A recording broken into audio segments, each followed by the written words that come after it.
You ever have a few extra hobby dollars burning a hole in your wallet, but you don't know what to spend it on? Hey guys, Jay here, welcome to EonsBattle, and I have 3 purchases that, although not the sexiest thing you can buy with your hobby dollars, it will turn you into a next level plastic hoarder. And stay tuned till the end to see a montage of painted models courtesy of the EOB Complete community.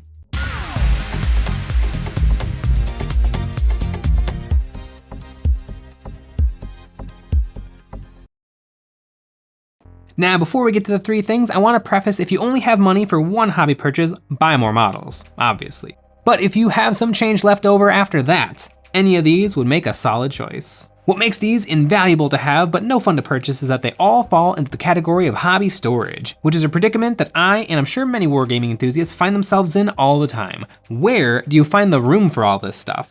Minis are tiny and you'd think they'd fit anywhere, but they take up a surprising amount of room.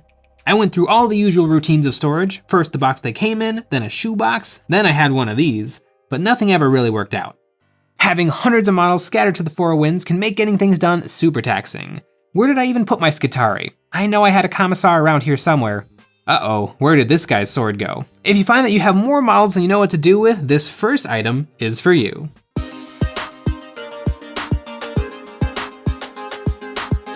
Where do you keep about 101-inch tall figures? Well, the answer is a Seville Classic Large 10-drawer multi-purpose mobile rolling utility storage organization cart. This thing is perfect. It doesn't take up much room and it provides easy, instant access to your mini hoard. It is the perfect tool for the job. I've been thinking and racking my brain on a better, cleaner, easier storage solution, but I can't think of anything that would work nearly as well. This thing feels like it was tailor-made for minis. Every time I start a new project, my desk, chair, floor, everything gets covered in a fine layer of models, and I think, man, I wish I had more table space. Well, these drawers are like having an extra 100 feet of table space. Now, usually I'm not a big fan of drawers. I agree with the Mythbusters on this one. Drawers are where tools go to die. Let's be honest, I don't know what's under my sink. I probably have 6 bottles of Drano and 4 bottles of Windex unopened. I definitely have a goldfish brain. I forget things exist if they're outside of my island for too long, and that's the problem with drawers. You put the thing in, you close the drawer, and then you forget it ever existed. But I think the quote should be slightly amended to, cabinets are where things go to die. These drawers have a decent air gap and are clear. You can basically see what's in them all the time. For my drawers, I try and keep them separated by army. My Black Templars get 3 drawers, my Necrons get 3 drawers, and I actually leave out a drawer or 2 to give taller models the headspace they need. This works out great because the unused drawer sits on top of the unit and becomes the transportation box to and from friendly local game stores and my friend's house. There are 10 drawers in total, that's about 120 square feet of drawers. That's a little more square footage than a full-size gaming table's worth of minis, stacked up neatly in the corner. Now this unit is meant for paper and each drawer is rated for 3 pounds. No problem for minis, but I feel like it would buckle if you put a ream of office paper in each drawer. Now these carts are designed for paper and typically come with drawers of 8.5 by 11, but I suggest you splurge and get the Big Mama 13 by 15. It's a little bit more money, but it's worth it. For the price of a Rhino tank, it'll store 110 Rhino tanks. I have an insane mini collection and this thing holds all my minis.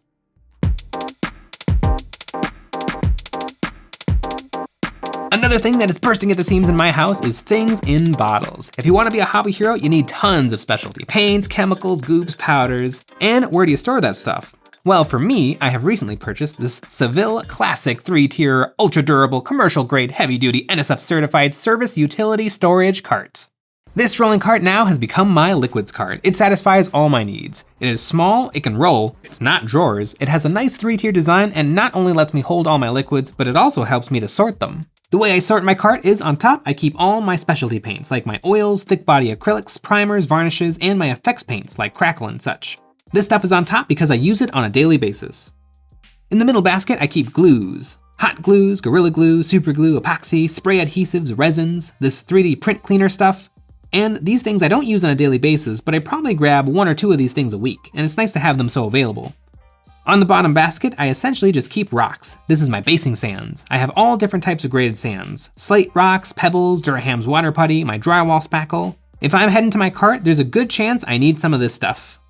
This cart is the perfect solution because it's metal. All this stuff adds up and it's super heavy, but this cart has given me no issues. And it's a fun color and doesn't take up too much space.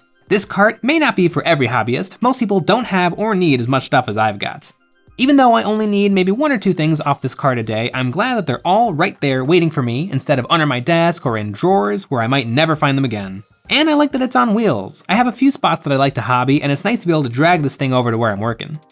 I have tried so many hobby things, and I'm able to do so because of the support from patrons. If you like our videos, the best way to support us is by becoming a member of our Patreon. Over there you'll gain access to some behind the scenes, voting on what models I paint live on YouTube, extra live streams every single week, and more.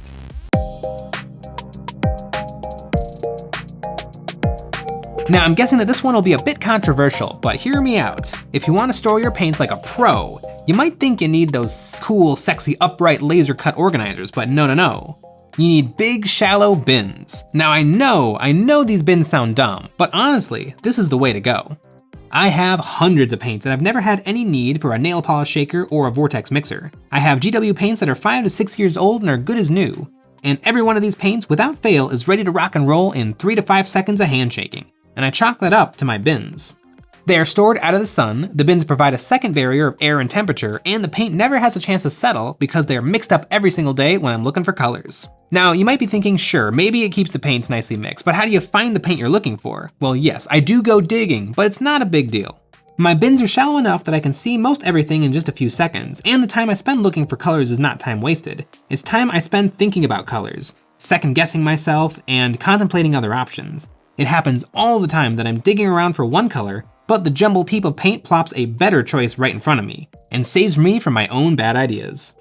Now yes, it is a jumbled mess, but it actually helps me know what I have. For me and my goldfish brain, out of sight means out of mind. But with paint like this, I am constantly interacting with all my colors, and so they all stay present in my mind.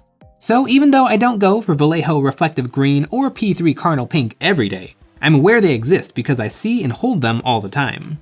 And those laser cut storage solutions sure do look nice, but they are expensive. $30 on the cheap side, and you have a lot of paints, you know you do. You're gonna have to splash out for the big set. I think paint can run into problems when it sits and settles, being cooked by lamps, overhead lights, or windows. Acrylic paint does not last forever, and there's a reason that quality art supplies paint is sold in tubes. That is the best solution for paint, but us wargamers, we use dropper bottles and pots for convenience. But it does mean that our paint will die sooner. Give your paint the best chance of survival with some buckets. Professional fine art resources recommend that you store your acrylic paint in waterproof, airtight plastic containers. All I'm saying. Well, there you have 3 purchases that I've made that have greatly improved my quality of Warhammer hoarding life.